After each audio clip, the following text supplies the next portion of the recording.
आता एक मोठी बातमी इथे दिल्ली उच्च न्यायालयाने नरेंद्र मोदी यांच्या विरोधातील याचिका फेटाळली। 6 वर्षांसाठी निवडणूक लढवण्यास बंदीवरील याचिका फेटाळण्यात आली आहे। याचिकेत योग्यता नसल्याचं न्यायालयाचं मत आहे। रीट याचिका पूर्णपणे चुकीची असल्याचं कोर्टाचं विधान आहे।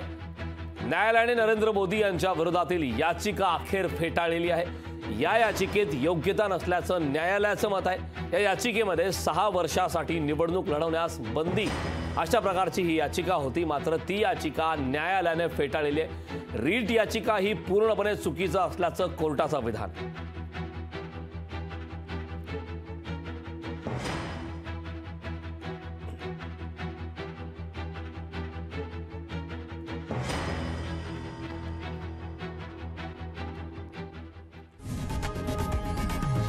लोकशाही मराठी ऐका, पहा, जागरूक रहा।